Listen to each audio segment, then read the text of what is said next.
Mr. Blair Burns. I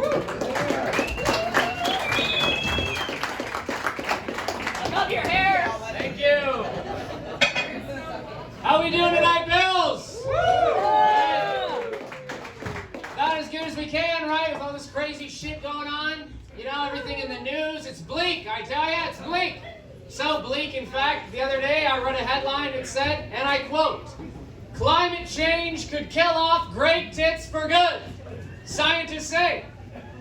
Now, I don't know who the fuck these scientists are, but I would like to give them a serious talking to. I do not feel that the severity of this tragedy has been properly articulated. All right? This is the death of Mozart. This is the end of the French Renaissance. This is the smoldering ashes of what was one of the few great wonders of the world. Needless to say, I was pretty peeved. And so I did my due diligence, I did my research, and I quickly found out upon reading the article that great tits are a kind of bird.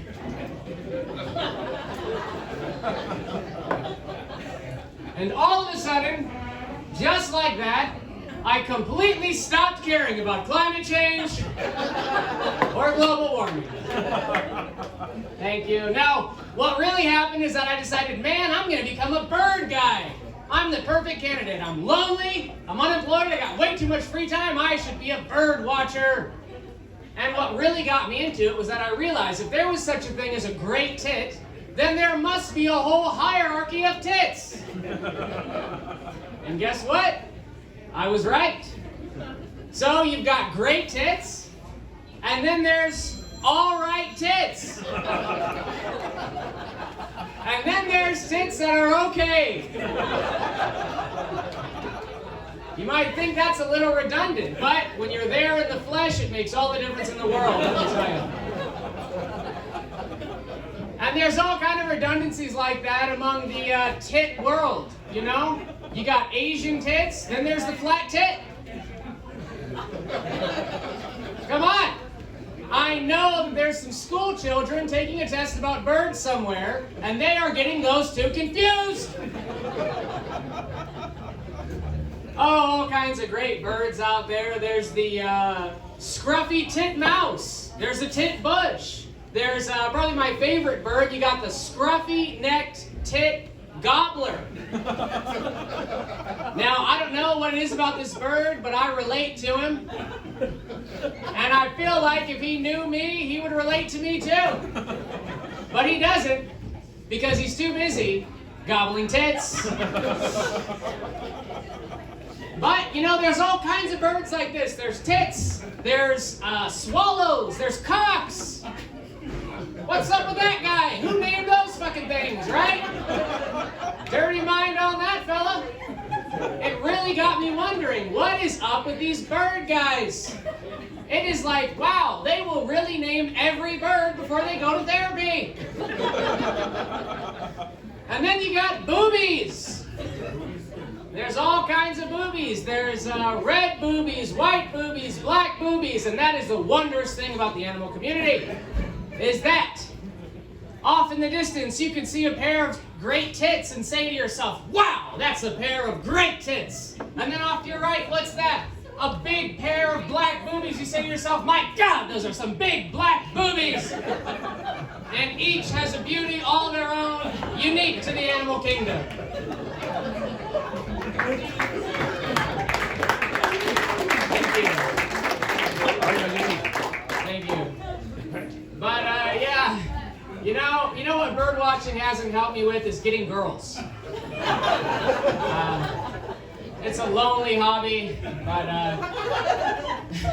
I have tried to get back into dating again recently, and oh man, it's a shit show. Dating these days, oh my God. I met this girl on Tinder the other day, and we went out. I took her out on a date. I tried to do the right thing, the respectable thing, be a gentleman, you know? So we're out on a nice date, and I asked her, do you have any dreams, goals, or aspirations? You know what she said? No! Who answers no to all of the above? Ladies, imagine if the shoe was on the other foot. You and I go out on a date. You ask me, do you have any dreams, goals, or aspirations? I'm like, nope. Just gonna keep sleeping on my mom's couch. You'd be like, what the fuck, you're a bum? And you'd be right. But it's tough. It's really tough, especially for dudes. You know, personally, I think that it's harder to date for a man than it is for a woman. Now, I know, I always get some sour looks there, but it's just my opinion. It's subjective. You know, I'm not God, unfortunately. If I was, I'd be smiting half these fuckers. But hear me out, ladies. Hear me out. I'm going to give you an example. So, we all know Bill Gates, right? Rich fucking guy, does computers or something, you know? This guy is in charge of one of the most powerful charity organizations in the world, and what is it called? Can anybody tell me? Anybody know? The Bill and Melinda Gates Foundation. Now let me ask you something. Who the fuck is Melinda? What did she do to get there? What did she do? I'll tell you what she did. She sucked his dick. That's all it takes, ladies. That's all it takes, I tell you. It's really, really amazing. But let me ask you another thing. You know, most of you probably know they got divorced recently. Does anyone want to guess how much money did she get in the divorce? We're doing prices right here. 30 mil. 50 million. Okay, yeah, close. I'm going to spoil it for you. She got $40.8 billion. $40.8 billion. Keep in mind, that .8 stands for $800 million. That's like winning the lottery. She could blow it all in one night, and how much money would she have left? $40 billion. For what? For what? I'll tell you what for. She fucked a nerd. That's all it takes. Now, ladies and gentlemen, I am not a gigolo, but with the price of gas lately, there is very little that I would not be willing to do for $40.8 billion. But it occurred to me that you're probably not going to find Bill Gates on Tinder. It's definitely a quantity over quality type of thing. And, you know, it's kind of like the Hunger Games if everyone was a loser. Because even if you win, it's like, what do you get? An STD? It's not much of a prize. But it leaves us with an interesting dilemma. You know, we got all of these girls, all of these potential people that we could go out with, and how do you choose? You know, you only got so much time in the day. Well, gentlemen, listen close, because I think I figured it out. You meet a girl on Tinder, the first thing you do is go to her social media. Do some sleuthing.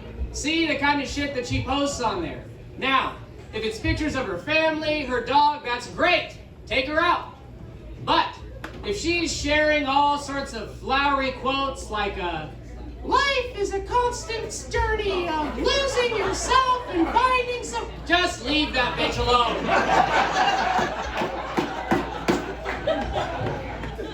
She has got way too many problems, and you are about to become one of them.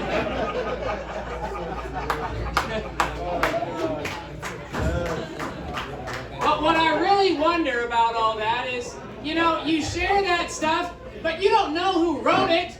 It's not like it's signed by the author.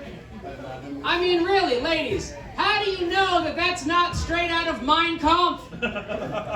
Seriously, how do you know Hitler didn't write that shit? Because I know half of these girls would really be saying, yeah, it is the Jews' fault.